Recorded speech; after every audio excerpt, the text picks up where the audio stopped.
What are the most valuable assets that the Mavericks have going into this offseason? Plus the latest on Mavericks head coach Jason Kidd with our very own Mark Stein. All that and more coming up next on the DLLS Mavs podcast.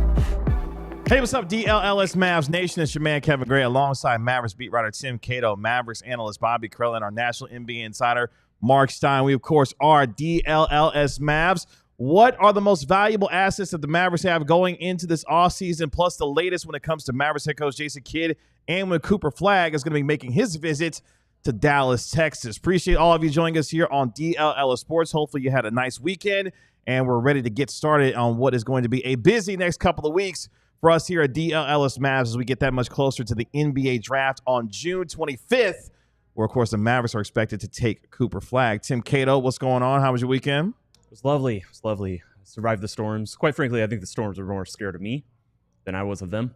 So, never really in doubt. I had a great weekend. Got to see the whole family. Got to hang out with some friends. Completed another Nuzlocke of a different Pokemon game this time. Really good stuff. Really good stuff. Had some great food. Watched some good basketball. Good.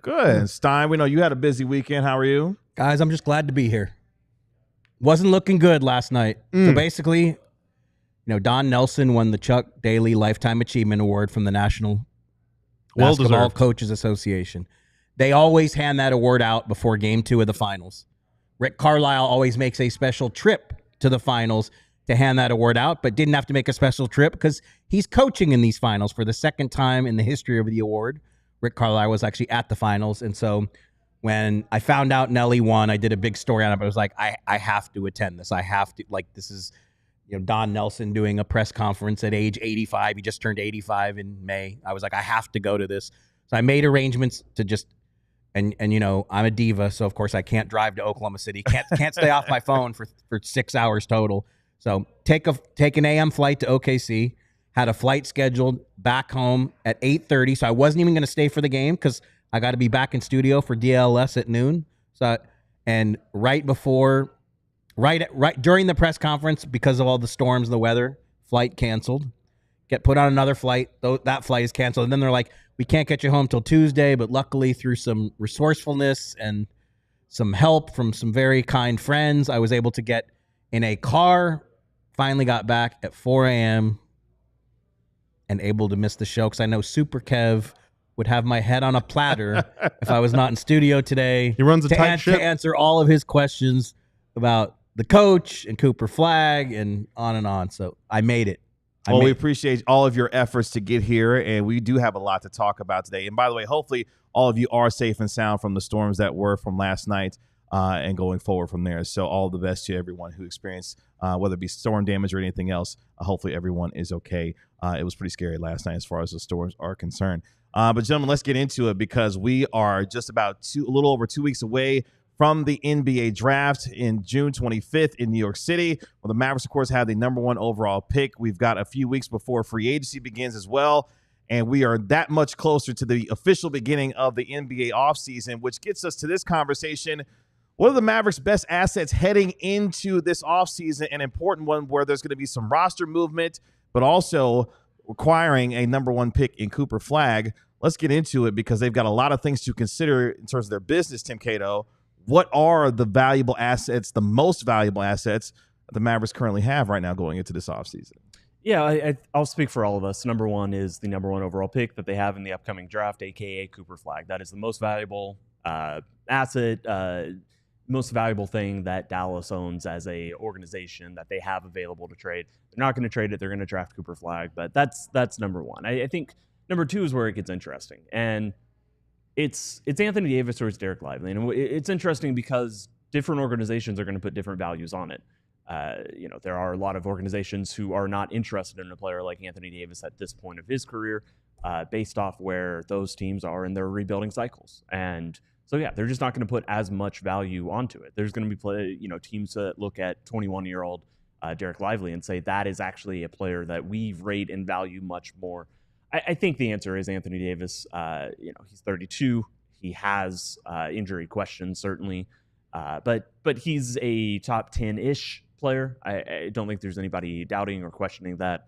It's just a matter of, I do think, and I've said, I think it's a little bit more difficult than, if Dallas were in the business, they're not. If they were in the business of going and trying to find a trade partner for him, it might be a little trickier than, what it seems on the surface. But there is no question that Anthony Davis, to the right organization, and to Dallas as they try to win, is an immensely valuable, talented NBA player. You're probably, if you're going to go by like first round picks, that's kind of the currency for what we're looking at. I do think it's Anthony Davis and then Derek Lively. That's my top three. Let's stop down there and see if everybody agrees. I agree. Yeah, I don't disagree with number 1 and number 2. Number 3 is where I have a little bit of difference, but we'll get into that here in just a second. Well, who's your number 3? I have Daniel Gafford as number 3. Oh, wow. The reason why I don't have Derek Lively there is I feel like Derek Lively, at least for me, is untouchable as far as who should be available to trade if you're the Dallas Mavericks. I think you've got a bright future with Lively at the center position. I think there's still a lot more growth for him to be able to do here, and I would love to see him remain in a Dallas Maverick uniform for years to come. Gafford, you've got a surplus in terms of your big men right now with Anthony Davis and Lively and Gafford as well. And now you're going to be adding Cooper Flagg to the mix as far as his position is concerned too. So if you're going to need some guard help, I think Gafford would be the one that, if you're going to have to part with one of them, Gafford would be the one to help you potentially acquire a starter in terms of a guard potentially. So I think I think the Mavs really don't like. It's so funny because there's so much discussion about, will they trade Gafford? Will they trade PJ? This is only their preference. Maybe something prevents itself that the Mavs have to act. I don't think they want to trade either one. I really don't. It's hard to trade Gafford because Lively, as much as we all love him, hasn't been able to stay on the floor enough and has to prove that he can. And PJ, I think they would like, if they can, to see how it all snaps together first. But again, the reality is other teams want both of these guys, and the Mavs have other needs on their team. We know all about the holes they have in the backcourt. So I'm not sitting here saying they won't be traded, because the calls are coming in for Gafford and PJ, whether the Mavs want to field them or not. I just think their preference is they would love to find a way to not have to surrender either one. I just don't know if that's practical. That's interesting because they've got a lot in terms of the big men available that they could potentially part with. I know a lot of Mavericks fans who have been online over the weekend do not necessarily want to move on from Daniel Gafford. I'll name my last two. Well, again, just before you go on, so what if you trade Gafford and then Lively has another season like he just had? Then where are you? Come on down, Kai Jones. AD's, no, and look, you got Dwight Powell, Mark. They need to find a way to bring Kai Jones back. That would be helpful because he did look good here, and they like him, and he showed some stuff, and it would be good to have him as an emergency big if they can work that out. But it's not ideal. Kai Jones is not exactly a defense wins championships player, though. No, not quite. Well, I mean, you're looking at him as stopgap in case for sure. Lively is injured. The last two I'll name real quick before I get to Tim to finish up, and then for Bobby, I'm gonna go with PJ Washington number 4, and I'm gonna go out of the box on my number 5 one. Actually, I'm gonna go with Jason Kidd at number 5 because depending on what happens, he could net you a first round pick from New York. So that's the spirit, KJ. There's some value there in terms of Jason Kidd if he decides. So the coach comes to studio, and now you're just ready to give him up for a first. That's why he's so valuable. I mean, and it's partly your fault too because you started all this. The Mavericks fault who won't fully put the story to bed. It's not the 5 players we want to see gone. It's the 5 players that could get us the most. And J Kidd, because he came on our show, he is now. Was he involved in coaching rumors before coming on the DLLS Mavs podcast? Also, just the act of coming on the DLLS show, I think, boosts value. Yes, for sure. The league. For sure. Right. But that would be my number 5. I would go with Jason Kidd because I think there is value there if you're going to get out of the box in terms of some team building down the road there. I'd say PJ, and then it's a debate between the 2031 first round pick. I think it's Najee though. I think Najee's the 5th most valuable. I don't know if you get the knife. I don't know if you get a first rounder for him, but how do we still have not had Najee in studio? How is that possible? It's completely gotta figure that out. Completely unacceptable. I don't know if he spends the offseason in Dallas, but we got to work. Doesn't matter. He's got a phone. We got to work on that. Yeah, I know, but we want him in studio. He's got devices. We don't want him zoomed in. We want him That's on right. phone. We want Najee in the Bobby seat. yeah, I'd have to think that 2 years left on his deal at about $9 million for a guy who is happy coming off the bench and would come off every single team's bench. I think all 29 teams are interested in Najee Marshall. Would be interested in him, in the right deal. Is there a team you wouldn't play for? I don't think so. Who, Najee? Yeah. No, every team. Every team in the league could use him. Yes. At any stage of their trying to win. Yes. Number 1, obviously the number 1 pick, AD, Lively. Number 4, Kyrie Irving, still extremely valuable player, especially depending on the kind of contract that he signs this summer. I left him off just because he's technically he soon will not be on the team. Yeah, but when he re-ups, assuming no option, that number will be assuming.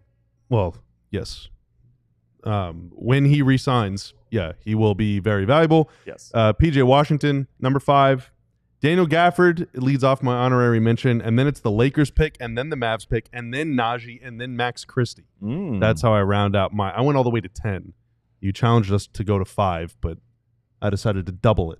Okay. So you had Lively at number 3. Lively at number 3. Okay. Third most valuable Mav. Why Lively there at 3? Great contract, great player, very young. Has excelled in the playoffs. Switchable big with upside. Would you consider him, so you would not consider him an untouchable for the Mavericks? There's a very short list of players I would trade him for. Okay. Yeah. Okay. Who would those players be? I'm interested. Who would those players be? Well, it depends on when you ask me. After the finals last year, I would have said, I don't know if straight up I would have traded him for Devin Booker. The list is probably longer now than it was after the finals just because it's been so hurt. But, yeah, I mean, if you haven't been an all-star recently, then I'm not really interested in giving you Lively for that guy. Okay. So of those assets that we've named here that are valuable to the Mavericks, which one are you willing to part with if need be? Which one of those, as you consider the ones that we've named, that you're willing to say, you know what, if I need to let it go, then that's the one I need to let go? Any of them, except for I'm not trading the number 1 pick, and I'm only trading AD if if either my future is set or I'm getting younger and somehow at least not worse. Okay. But that's very tough.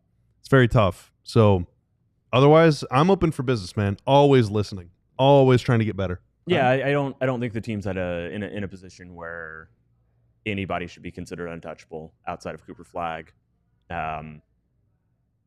It's just Cooper Flagg because Cooper Flagg just does, there's so much flexibility and just you could take this team any direction right now. And again, I'm not saying that, there's a difference between a player being available to be traded and a player, being shopped. It's just a matter of bring me the deal, bring me the offer, and I will hear them out, and we can go from there. Shout out to Tiago, our Argentinian brother. He's watching us live from Argentina. Let's go, Mavs. Let's go. So shout out to Tiago. Happy to have you here in the DLLS Mavs podcast. Make sure you like, comment, and subscribe while you're here as well. A lot of decisions are going to be made for this team going forward because they've got decisions to make when it comes to, obviously, Kyrie Irving, his player option. The Mavericks holding the number 1 overall pick. Are they going to try to acquire a potential starting guard to help this team until Kyrie Irving gets back? But most importantly, how does this team move forward to get themselves in a position to be able to get to the playoffs next year, knowing what kind of timeline this team is on? All of that we will be discussing throughout the course of the next several days and weeks to come as this Mavericks front office has work to do. Let's take our first break here on the DLLS Mavs podcast. When we come back, a former Dallas Maverick head coach made a loud statement last night, Mark Stein, when it came to the Luka Doncic trade and how he felt about it. We'll discuss it next on the DLLS Mavs podcast. But let me put some cash in your pocket when it comes to Cash App. Cash App is a safe, easy, and fast way to send, receive, and transfer money to family and friends. It's easy to get started with Cash App as well. Just enter your phone or your email. There's no bank account needed. There should be no waiting around for your money. With Cash App, it's your money, and you should be able to get it exactly when you want and when you are able to get it. With Cash App, it's safe and secure. If you're about to send money to a scam, the Cash App will let you know, hey, you don't want to send your money there, so it's safe and secure and alerts you when you're about to send your money to a place where you don't necessarily want to send it to. This morning, I got asked to send money because I was I made the 5th billionth Google web search. How much money did it ask you for? I don't remember, but Okay. Do you think I actually made that? No. For a limited time only, new Cash App users Got can excited. use our exclusive code to earn some additional cash. There's no catch. Just download Cash App and sign up and use our exclusive referral code DLLS Mavs in your profile. Send $5 to a friend within 14 days, and you'll get $10 dropped right into your account. Terms apply. That's money. That's Cash App. Another thing that's not a scam, pretty much the exact opposite. In Part Today. Just like your favorite team needs a home court advantage, your home needs a home floor advantage, and In Part Today can help you get it. In Part Today has flooring experts, dedicated flooring professionals, focus on flooring every single day of their lives. It's your best bet for a new floor because In Part Today lives and breathes flooring. They're going to be there with you every step of the way. It's a whole different ballgame. They're flooring experts. They can bring the showroom right to your home. You're going to get clear upfront and all-inclusive pricing, plus you can schedule installation as soon as the next day. Schedule a free in-home estimate today because some things are just better at home. DLLS listeners can receive a $350 discount when using promo code DLLS. Yes, you heard that right. A $350 discount with code DLLS. Restrictions apply. Visit InPartToday/DLLS for full details. Former Dallas Mavericks head coach made a statement last night when it came to how he felt about the Luka Doncic trade. Plus, we'll dial up the Stein line a little bit later on to get the latest on Jason Kidd and when Cooper Flagg is going to be making his official visit to Dallas. Shout out to Michael in the chat. Great wishes from Germany. Mavs rule. So shout out to Michael watching us live from Germany. Thank you so much for hanging out with us here on the DLLS Mavs podcast. Last night, the Oklahoma City Thunder evened up their NBA Final Series against the Pacers at 1 game apiece. Was a blowout victory where 5 guys had at least 15 points last night, led by SGA's performance for the Oklahoma City Thunder, as that series will move to Indiana on Wednesday for game number 3. But before the game, a statement was made by former Dallas Mavericks head coach Don Nelson Mark Stein, who broke the news yesterday that the former coach was going to be in attendance receiving the Chuck Daly Lifetime Achievement Award. And he decided to make a statement when it came to how he felt about a certain trade that happened on February 1st. Here's what Don Nelson had to say prior to yesterday's game number 2. And Luka, too, my dear friend. As a matter of fact, I want everybody to know I'm wearing Luka's shoes, his new shoes from Nike. They just got on the market, and I'm wearing them in protest for the trade from Dallas. I think it was a tremendous mistake by the Dallas franchise to trade him, and I want everybody to know that.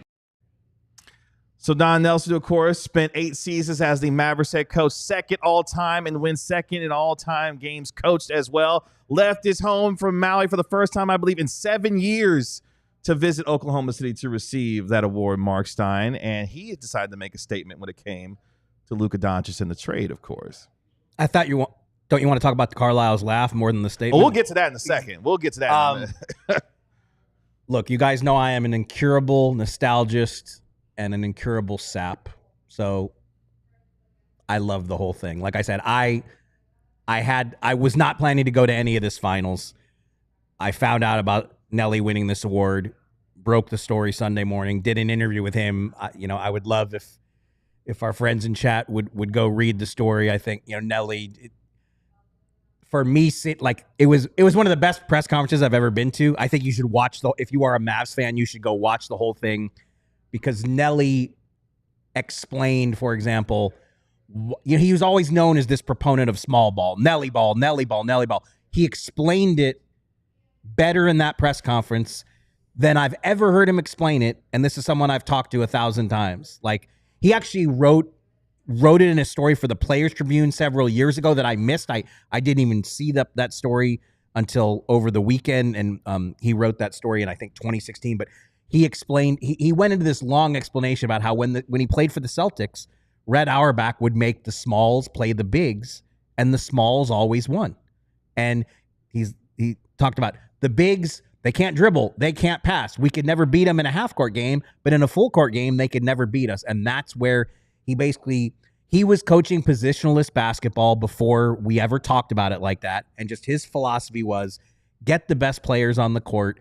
But, I mean, before that answer about Luka, because I wrote about the protest in my story, so I think people knew that was coming, and he had a pair of Luka 4s, the Gone Fishing colorway, and if you're old enough to remember, Nellie was famous in Milwaukee for wearing fish ties, so the shoes were also a nod to that. But right before the Luka answer, he spent 2 minutes just explaining all the tricks and things they did to try to stash Dirk and hide Dirk in the lead up to drafting Dirk. And just selfishly for me, again, nostalgic sap, it was like a This Is Your Life thing for me, because all I could do to hear Nellie now at 85, unfiltered, just saying, we tried to hide him, we begged Holger not to let him play, we hid him in Donnie's basement. Like, he says all the things now.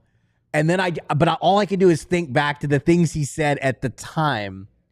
And like, selfishly speaking, on the Sunday before that draft, I had a story in the morning news that the Mavericks were strongly considering drafting Dirk Nowitzki. And unfortunately, the morning news archives aren't even like, you can't even find that story online. I wish it was there, because I would love to just, click to it and show it around. Because I basically wrote before the draft that Nowitzki was, I don't remember exactly how I said it, but he was at the top of their list. And Nellie told me, you're wrong, we're not drafting that guy. But he was, and then like after the draft, I said, I thought you weren't taking him, thought you didn't, and he was just like, it's draft time, don't ever believe anything I say. And it's just like, if you are a Mavs fan, if you didn't watch it, go on the NBA app, watch the whole thing. You just get a window into what a character he was. And like, I was pinching myself because I am so spoiled. Like Tim McMahon was there in the crowd with me. The Tims didn't get the chance to cover Nellie. They weren't quite old enough. Like he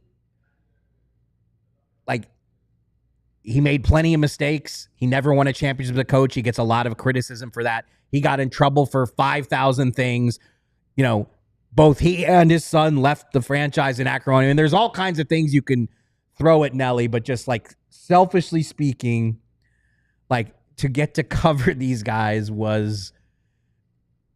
I was so lucky. I mean, I'm just beyond lucky to cover these. They were open book characters, and that's how Nellie was last night. And I actually got to see him for a few minutes before the thing, and he's wearing the Lukas, and like I'm just thinking, God knows what you're gonna say at this thing. And I'm like, you're gonna be the first coach to get fined at the Chuck Daly press conference. Like only the Nelson brothers, Donnie's in the front row. Only the Nelson brothers could turn the Chuck Daly Lifetime Achievement Award into a spectacle where, as I think Super Kevin Gray said on Twitter, Carlisle is openly laughing diabolically 30 minutes before a finals game. That was Isaac Harris who made the diabolical part. I called it ruthless because it was, to me, hella ruthless that Merck Carlisle, at the exact moment that he's talking about the Luka trade, Carlisle laughs, gives that sheepish, laugh as he's sitting there, of course, formerly having head coached the Dallas Mavericks, Bobby Krilla. But your thoughts on what you heard? Yeah, you're the Nelly guy, so he's a Nelly fan. Like, I love Nelly, man. Got to grow up watching that guy coach. One of my earliest basketball memories actually is when the Bulls came to Dallas in 1998. That was the Last Dance season. The Mavs beat them. Cedric Sabalas hits this miraculous from fall away corner three jumper to force overtime. Tony Kukoc missed a layup to win the game. Mavs end up going on to win in overtime. And after the season, the Mavs sent out a VHS to ticket holders and just random fans, I guess, of Nelly breaking down the film from that game. And Nelly's like making fun of his own guys. He's making fun of the Bulls. It was hilarious and informative and helped me really fall in love with basketball. And then, of course, they get Dirk and everything else. But, the thing about Nelly, obviously, you mentioned he left the Mavs under, maybe not the best of circumstances. And he talked about that last night. He said, we didn't re-sign Steve Nash, and my relationship with Mark Cuban was never the same. Yeah. He's just such an open book, and he's obviously more now, retired, and he's not coming back. But even covering him day to day, like the first time Tanner and I worked together on an essay was at Bally Sports Southwest. We put together an essay went right before Dirk's jersey retirement. I don't even know how Tanner found this footage. I had never even seen the footage. Tanner found footage of Dirk's first day in the Baylor Center. They had just drafted him, and the Mavs were gonna. And Carlisle talked about this last night. One of the great things, there was all this chatter that if Dirk was drafted, he might go back to Germany. He might not play in the NBA. And the way Carlisle described it last night was that teams believed it, and that was why more teams weren't willing to draft, because Dirk slipped all the way to 9. But the Mavs draft him, and then they had to bring Dirk to Dallas to lobby him to not stay in Europe and come right to Dallas as a rookie. Dirk landed. They went straight to the Baylor Center. Tanner finds this footage from one of the local news channels where, like, I'm on the floor right next to Donnie, just like getting to watch this from literally on the court, like steps. And so, like, that's where I say I was so spoiled, and it was just a different era. And Tim's generation and younger, I feel sorry because they don't get the access that I got. Yeah, and like the coach that you cover is a little different than Nellie. I just, again, like, it's, I know how lucky and blessed I've been, and it was, that press conference was just a show. And every Mavs fan owes Nellie a lifetime's worth of gratitude, because he and Donnie and that regime brought Dirk to Dallas. And Dirk would tell you, Dirk became Dirk because Don Nelson gave him the license to play at the three-point line and bomb away. When Dirk came into the league, it was Karl Malone's league. It was Juwan Howard's league. It was Tim Duncan had just joined, but this was bruising power forwards. Bigger power forwards. These are all the guys that Dirk, with Chris Webber, that's what a four-man was.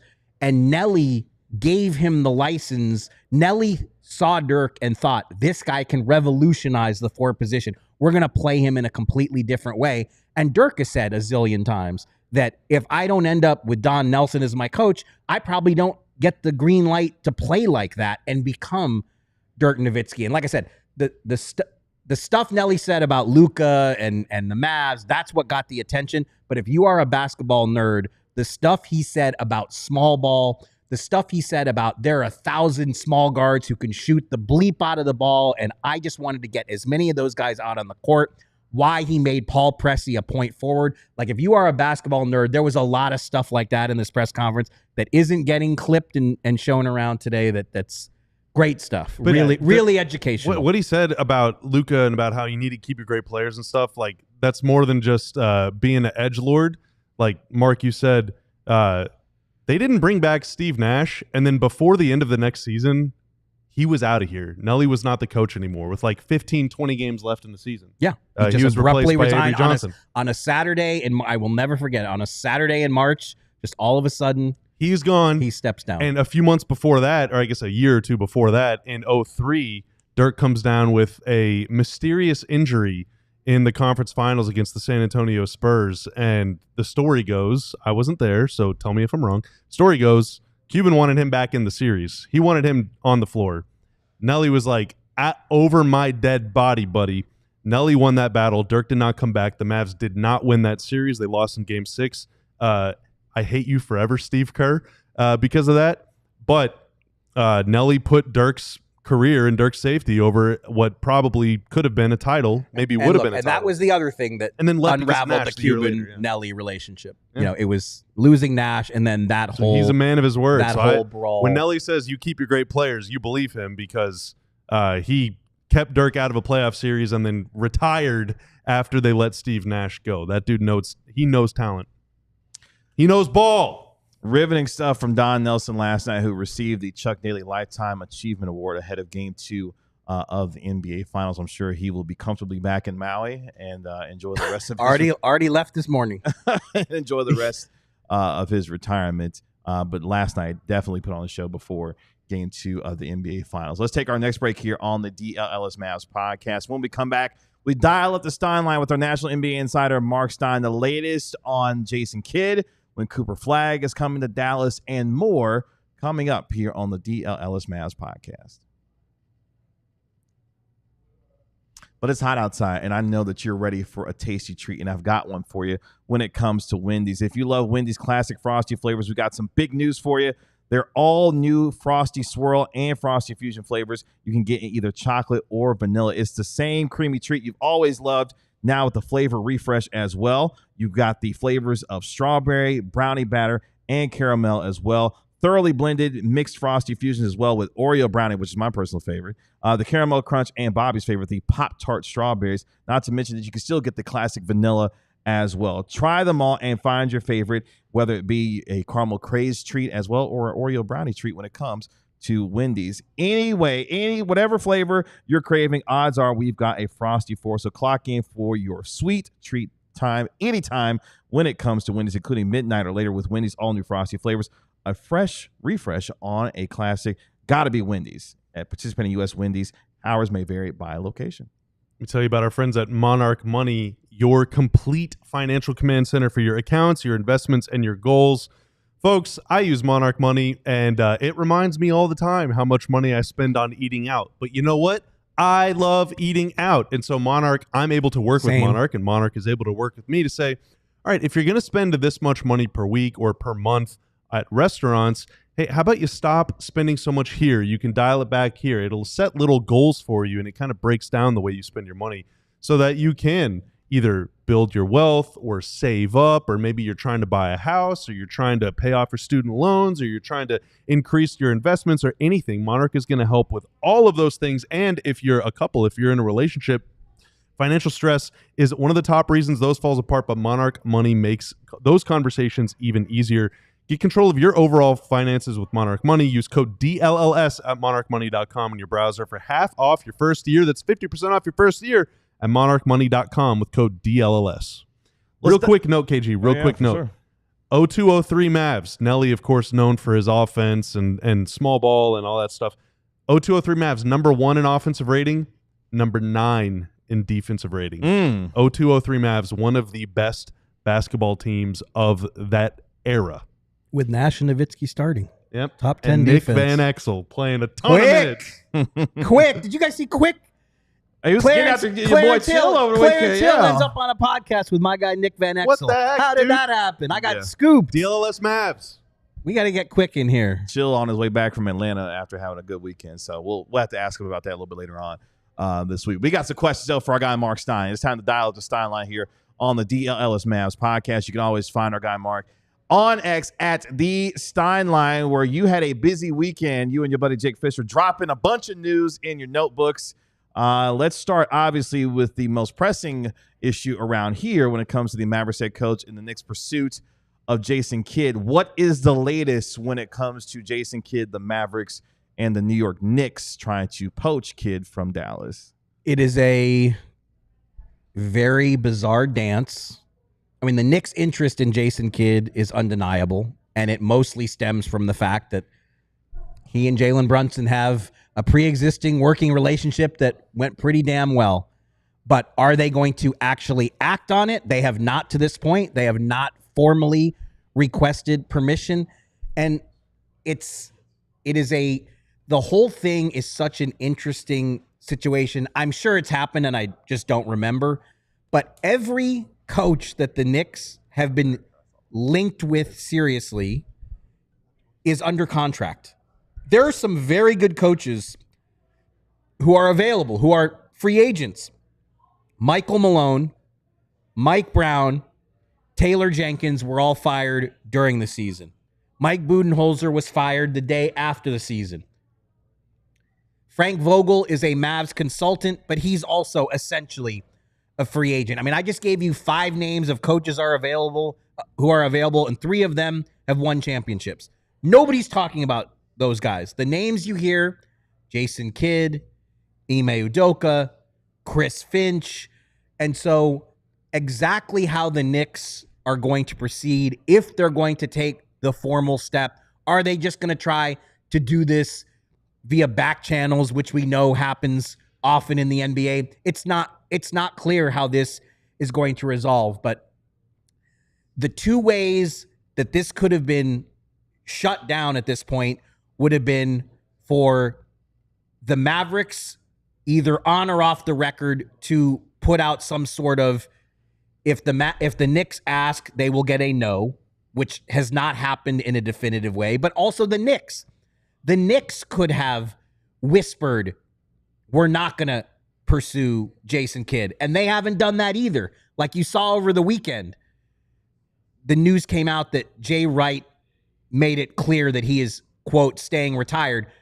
And then there was instantly reporting from New York-based reporters that the Knicks knew this. Leon Rose and Jay Wright are close. The Knicks never really looked at Jay Wright as a serious candidate anyway. That kind of reporting could have emerged about Coach Kidd, and it hasn't to this point. Maybe it will.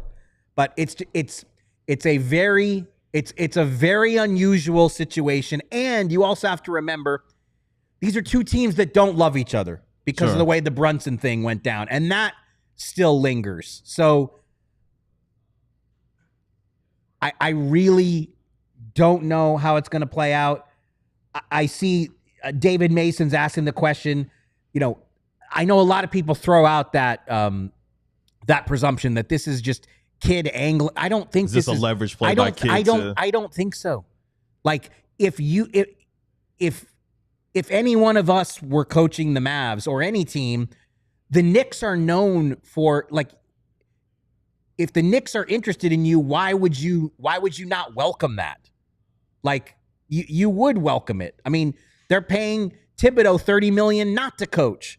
So I think any coach who was getting interest from New York would welcome it. I don't think he's seeking it out. I haven't gotten any sense that he's trying to move on. He was just in here 2 weeks ago talking about Cooper Flagg, and the Mavs have deployed him as essentially the spokesman on all things Cooper Flagg since they won the lottery. I mean, he's visited us. He went on Fox 4 with Mike Ducey and Sam Gannon. I think he went on your old station 105.3. Went on the Dan Patrick Show. I mean, he's done a media tour talking about Flagg. So let me ask you real quick, because there was some reporting from The Athletic this morning that maybe Kidd has not been, too thrilled about the idea of being the quote-unquote spokesperson for this team. I saw that, and look, there was the one game where he didn't do media, and he was undeniably frustrated, and we covered that at length of time.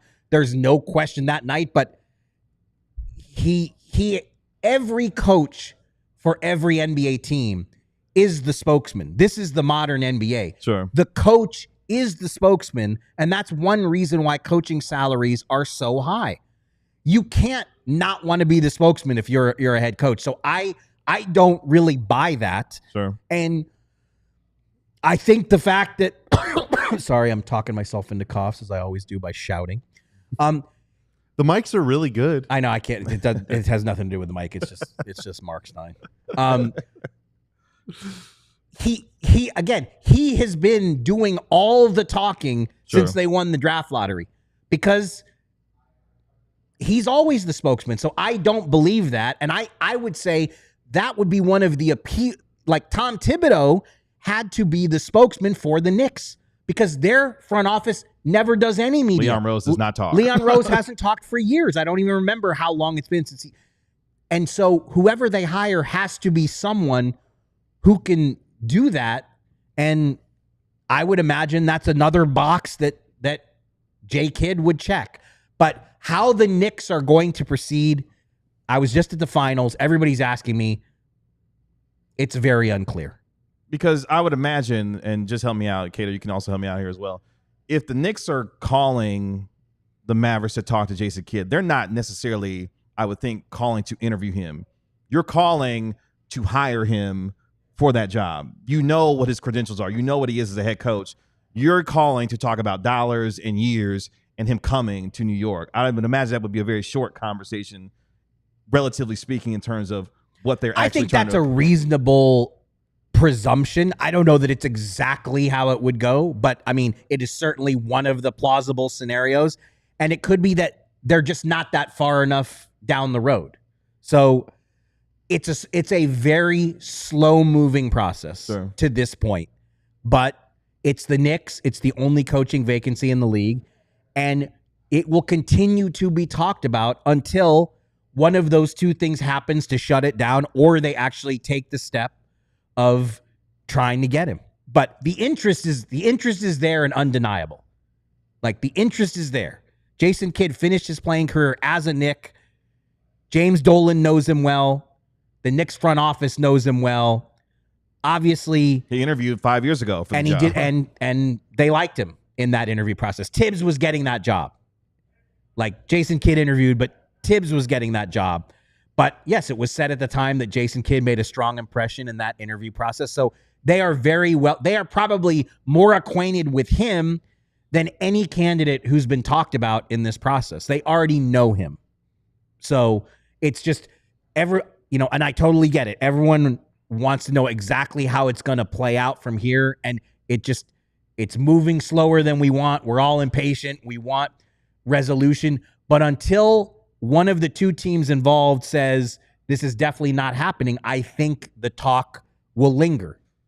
Mavericks and Knicks are also tied together in a very interesting way. James Dolan's sphere is built on property owned by Miriam Adelson of the Dallas Mavericks. So forgot about that. Yeah, that's right. The sphere is sitting on land that is owned by Miriam Adelson, of course, who owns the Dallas Mavericks.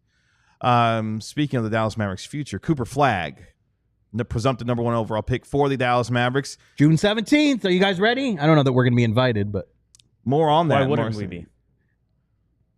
I'm just instinct tells me probably not an open to the media day. It is surprise guest day on the DLLS Mavs podcast. What do we got up our sleeve? Look at there. What are the odds? Look at there. Cooper Flagg walks in the door, sits down, and signs the wall. I think that would be great. Be a banner day for this show. With all before he's a Maverick, I'm guessing the odds the odds are slim. Right. That is not happening. That was a joke. Please understand that was a joke. You think? June 17th. But I'm ready to be surprised. Are you ready to be surprised? But yes, June 17th is the day that Cooper Flagg is scheduled it's basically, after Father's Day, but before the draft. Is that after? Is Father's Day this weekend? It is. Next weekend. Or, I guess Sunday. It's on Sunday. Right, that's good to know. Oh, wow. Writing that one down. Sounds like Bobby got some last-minute shopping to do.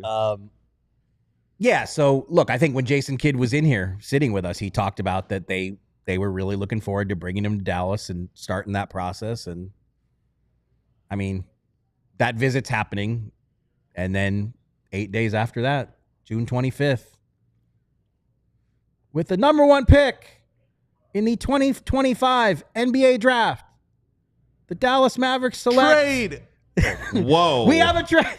No. Could you imagine? No. Adam Silver walking up. The Dallas Mavericks select Harper. Cooper Flagg from Duke University. Could you imagine if Adam Silver walked up to that podium? Adam Silver's he's a Duke guy.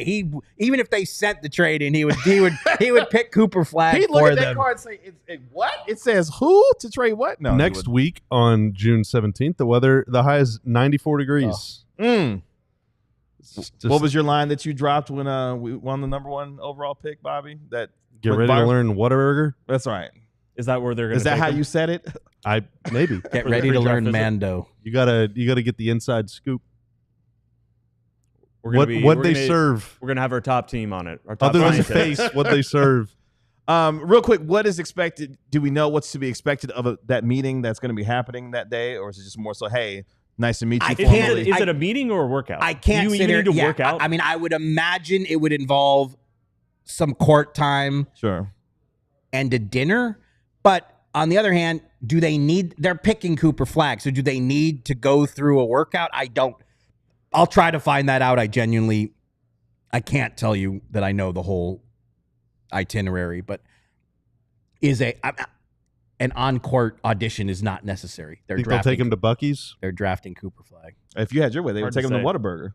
Fuel City Taco. There you go. I'm just doing so much free advertising right Sarah, now. why? Sarah, why Stop do you that. miss Whataburger? Sarah's not in Dallas. They need to take No. Cooper Flagg to Wendy's and get a Frosty. Yeah, she's in the West Coast now. Oh. Yeah, we miss our diehard Sarah. Shout out to you, Sarah.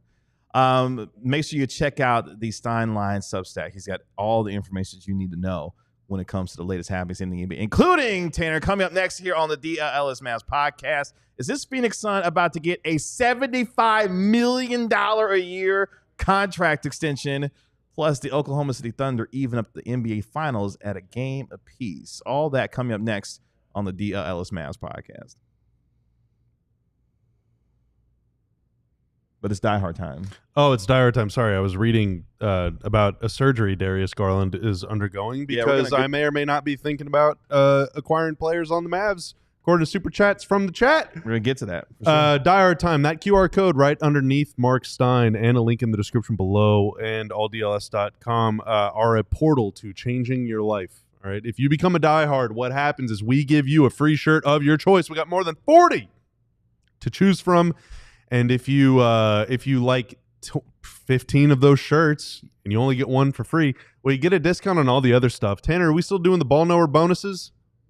We know in ball, hey, if you pick who's going to win Game 3 of the NBA Finals or Game 3 of the Stanley Cup Final, and you place an order of at least 25 buckaroos and you get that pick right, then you are credited with a gift card for the amount of your order. So you can double or triple or quadruple the size of your DLLS wardrobe if you think that the Pacers or the Thunder or the Panthers or the Oilers are going to take care of business. When you sign up to become a diehard, you also get to join the DLS Diehard Discord Lounge, a great place to hang out with your diehards.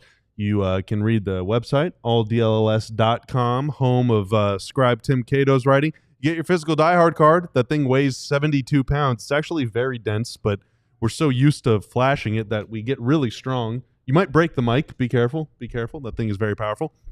And, hey, we're going to Vegas. You don't have to be a diehard to go to Vegas on this DLLS road trip.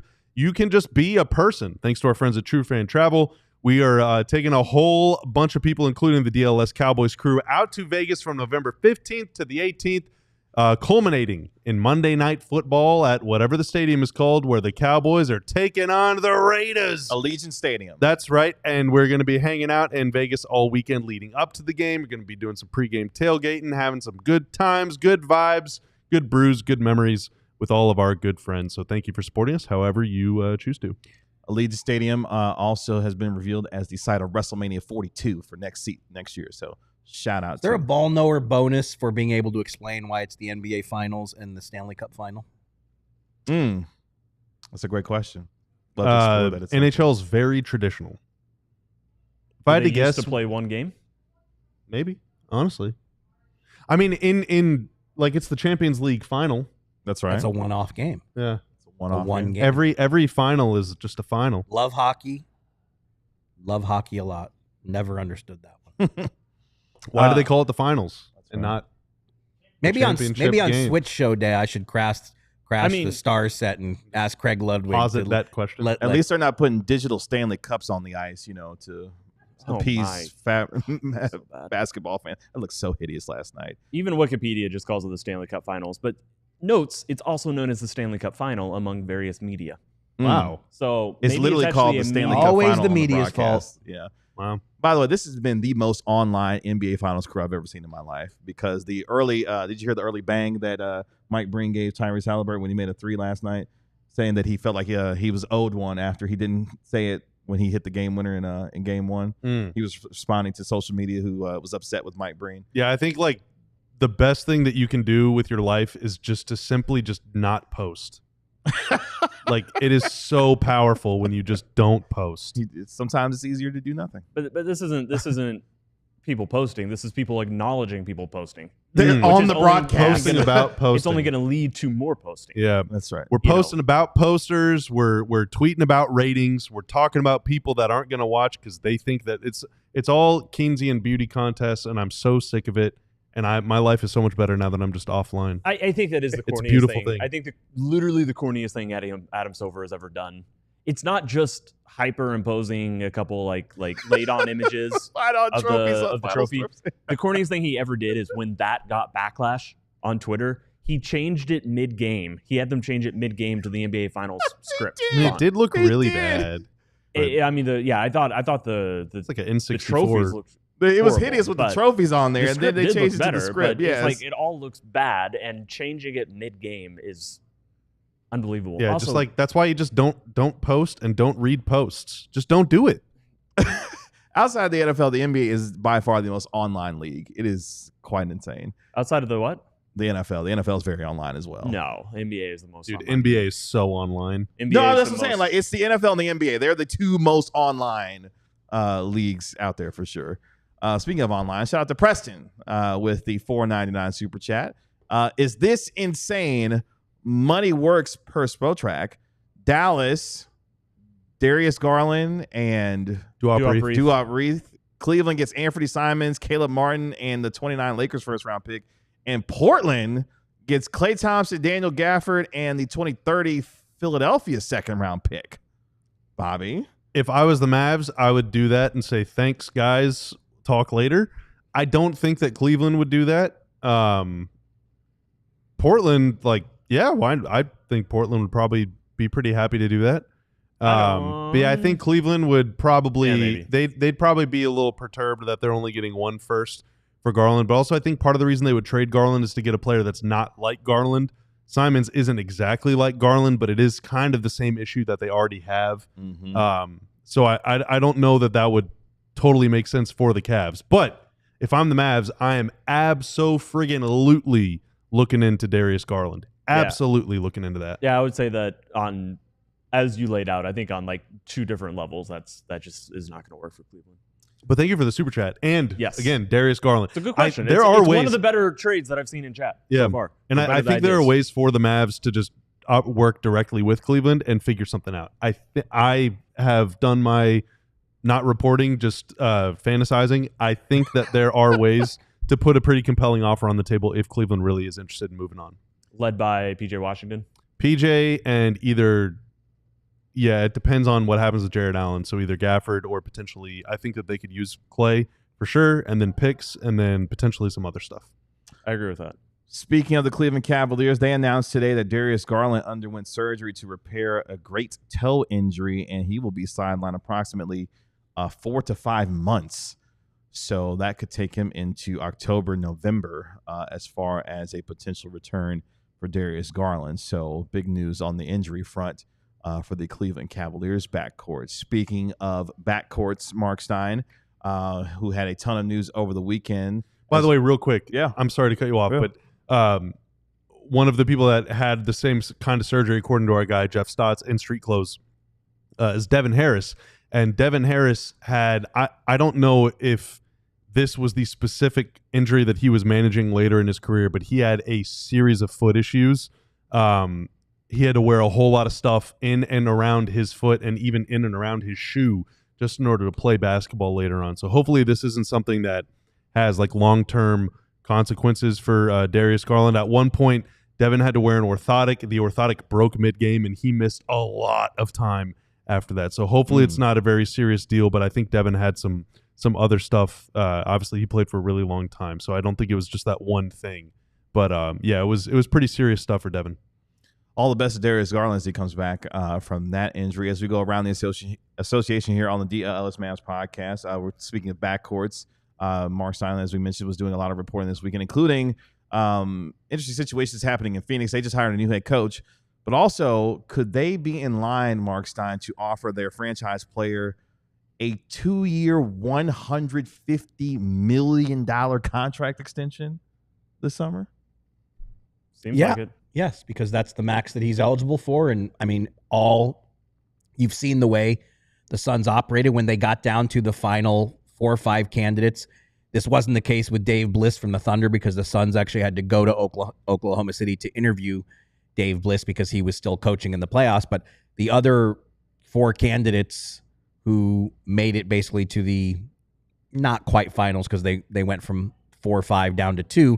But Devin Booker was involved talking to all those candidates. I mean, the Suns made him part of the process. You've heard Matt Ishbia openly say they are not trading him. We are building around him. They have publicly made him as untouchable as they can. And this is the reality of the new NBA. The numbers sound crazy when you say them out loud, or you just look at them and you think $75 million a year, but that's the direction max salaries are going. There will be someone else who gets more. I mean, we are eventually going to get to a place where someone is making $100 million a season. we are making our way slowly but surely to that level because the TV money is coming in and the salary cap will go up and we will eventually get there. But that's how we're getting to soccer territory. But see, that's the thing about soccer. In soccer, those big numbers are involved in the transfer. Yes. The player salaries are never. They're much higher in the NBA. The player salaries are much higher in the NBA than even for the stars than even top level. Yeah, the soccer. highest paid athletes are NBA stars, with the exception of individual sports, maybe. And so if Devin Booker is eligible for a 2-year, $150 million extension, it's the most they can extend him, the most he can get. Obviously, he's going to go for it. Is Devin Booker a max player? Who said that? You said that. That was weird. Where did that come from? I don't know. I don't know who said that, but they raised an interesting point. Your ventriloquist abilities are in question. They made an interesting point. They were just asking questions. Who becomes the first $100 million player in the NBA? I'm gonna go with Victor Wembanyama. I mean, It just depends on the when the contract's Yeah, live. How much are we? you'd booming? have to ask a true salary cap expert for how many years it will take us to get. But it's going to be in our lifetimes that there will be a $100 million player. It could be someone like Cooper Flagg. Honestly, it could be. Yeah. Depending on how the timing works, because it wasn't that long ago that there was the first $50 million player. I mean, remember Luka Supermax had he stayed was supposed to be about $350 over 5. That's right. So that number will just the Supermaxes after will just keep going. It's probably the best player who's been in the league like 4 years. Like 4 years right now. If we're going up as much as if we at DLLS That's Sports right. we're getting a piece of that pie. Where do we rank in the BRI? How much do we get from that? I'll take 1%. 1%. I take 0.1%. Yeah. I mean to split among the 5 of us 4 and Tanner. I would still split 0.1%. Tanner should get is the probably most a pretty because good he's got to amount put of up money, with the 4 of us every day, and he does a hell of a job doing it. What if it's all right? Who would be the funniest $100 million player? Like Franz Wagner? Would that be a funniest first $100 million man? No, he deserves it. We lived in a world at one point where Mike Conley was making more money per year than LeBron James. Like at one point, Mike Conley was the highest paid player. The summer that Mike Conley was eligible for a deal was like 150 over 5, something like that. Yeah, and it just sometimes it is a and I think that was the Thanks spike. to the Mavs for driving that price up. By the way, I think that was the spike summer. It was the cap spike summer. Yes. So it's like some of it is just how and look, there is no spike this time. So where I talked about all the TV money coming in, but we're not seeing some dramatic cap spike this summer. So it's being phased in a different way than it was the last time, but the salaries are just going to keep the max numbers are going to keep going up, and they're going to look crazy. But this is the reality of the modern NBA. That was the Mike Conley, Hassan Whiteside, and Nick Batum summer around the Mavs office, and then of course it came away with Harrison Barnes and Andrew Bogut. Nick Batum had a really good interview over the weekend. I encourage folks to watch. He talked about how his career was saved throughout the course of his time. Nick Batum, really good player over a long time. 35% of the cap is projected to be in the 2030-31 season, $87.7 million. So there you go. In 2030-31? Yeah. So, boys, that's not even our lifetime. That's like so the next decade. That's 5-6 years. So you figure maybe 3 to 5 years after that. Legitimately, it could be Cooper. Could be Cooper It could be Cooper Flagg. Yeah, because you're gonna need to hit free agency about 8-9 years from now. If the money keeps scaling up, then I'm estimating 2033, 34. Yeah, so it could be Wemby then, because by then he'll have 10 years. Yeah. Yeah, and so could be you're Wemby. Need someone on the 35% max, so you're going to need, and also we'll see how the CBA adapts and changes, and it wouldn't surprise me if they reduce. We're 10 to 15 years away. Do you think? Okay, this is quite late in the show to ask a question as sweeping as this, but do you think that now that salaries are so high, players will be tempted to play longer to make just unholy amounts of money? Or will they be like, you know what? I just don't really want to do this for 20 years. I'll just do it for like 10, 15 and just get out of here. I think they'll play shorter because they're getting a whole bunch of money in college now. Yeah, it's college, but then like NFL too. It's like, why should I put my body through? Yeah, that? if I'm an like, NFL player, I'm not playing more than 8. But I think most guys generally want to play till they absolutely cannot play anymore, till they just don't have an opportunity. I think you're both right, and it's a player-to-player basis. Depends on the person. Is that good enough for you, Tanner? Awesome. It's actually, we made it. That'll do it for us here on the DLLS Mavs podcast. Appreciate it, guy Tanner, making this look good and sound good as always. Thank you, sir. That is our national NBA insider, Mark Stein. That is our Mavericks analyst, Bobby Krill. That is our Mavericks beat writer, Tim Cato. I'm your host, Kevin Gray. We are DLLS Mavs. We'll talk to you tomorrow at 12 p.m. right here on DLLS Sports. Y'all enjoy the rest of your Monday. We'll talk to you tomorrow. Peace. We all silly like the mayor.